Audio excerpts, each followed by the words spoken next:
What would you do when everything you love, everything you've built, and everyone you care for are suddenly taken from you?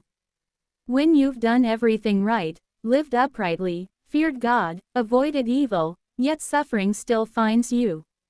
This is the story of Job, a man whose faith was tested beyond imagination. Job lived in the land of Uz, a region known for its quiet prosperity. He was a man described as blameless and upright.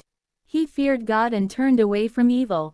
He was wealthy and deeply respected. His possessions were vast: 7,000 sheep, 3,000 camels, 500 yoke of oxen, 500 donkeys, and a large number of servants. His household was the greatest among all the people of the East. He had 7 sons and 3 daughters who often gathered for feasts in each other's homes, celebrating life and family. Whenever their feasting days ended, Job would rise early in the morning and offer burnt offerings for each of his children. He did this continually, saying in his heart, "It may be that my sons have sinned, or cursed God in their hearts." His life was built on reverence and obedience. He honored God not out of fear, but out of love and devotion. One day, the scene shifted from earth to heaven. The sons of God, heavenly beings, came to present themselves before the Lord. Among them came Satan, the adversary.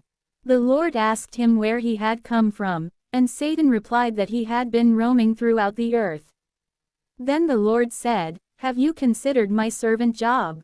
There is none like him on the earth, blameless, upright, fearing God, and shunning evil." Satan responded, "Does Job fear God for nothing? You have built a hedge of protection around him, blessed everything he has, and made him prosperous. But stretch out your hand and take away what he owns, and he will curse you to your face." The Lord then said, "Very well. Everything he has is in your power, but do not lay a hand on him." And so began Job's test. On a day like any other, Job's sons and daughters were feasting in their oldest brother's house. Suddenly, a servant came rushing to Job, saying that the Sabaeans had raided and carried off the oxen and donkeys, and killed the servants tending them. Only he had escaped to tell the story. While he was still speaking, another messenger arrived and said that the fire of God had fallen from the sky, burning up the sheep and the servants, and he alone escaped to tell it. Before he could finish, another servant arrived, reporting that the Chaldeans formed 3 raiding parties, swept down on the camels, and killed all the servants. Only he escaped to tell it. And as he spoke, yet another servant came, trembling and pale, saying that Job's sons and daughters were feasting in their oldest brother's house when a mighty wind came from the wilderness, struck the 4 corners of the house, and it collapsed on them. All of them had died. In one single day, Job lost everything: his wealth, his servants, and all 10 of his children. In agony, Job tore his robe, shaved his head, and fell face down upon the ground. But instead of cursing God, he worshipped. He said, "Naked I came from my mother's womb, and naked I will depart. The Lord gave, and the Lord has taken away, blessed be the name of the Lord." In all this, Job did not sin, nor did he blame God. Time passed, and again the sons of God came to present themselves before the Lord, and Satan came among them. The Lord said to him, "Where have you come from?" And Satan answered as before. The Lord asked, "Have you considered my servant Job? He still maintains his integrity, though you incited me against him to ruin him without cause." Satan replied, "Skin for skin. A man will give all he has for his own life. Stretch out your hand now and strike his flesh and bones, and he will surely curse you to your face." The Lord said, "Very well then, he is in your hands, but you must spare his life." Satan went out from the presence of the Lord and afflicted Job with painful sores, from the sole of his feet to the crown of his head. Job sat among ashes, scraping his sores with a piece of broken pottery. His body was covered in boils, his health destroyed, and his dignity stripped away. Even his wife, overwhelmed with grief and despair, said to him, "Do you still hold on to your integrity? Curse God and die." But Job replied, "Shall we accept good from God and not accept trouble?" Even in this, Job did not sin with his lips. When Job's three friends, Eliphaz the Temanite, Bildad the Shuhite, and Zophar the Naamathite, heard about his suffering, they came to comfort him. When they saw him from a distance, they could hardly recognize him. They began to weep aloud, tore their robes, and sprinkled dust on their heads. For 7 days and 7 nights, they sat on the ground with him and said nothing, because they saw that his pain was very great. After 7 days, Job finally broke his silence. He cursed the day of his birth.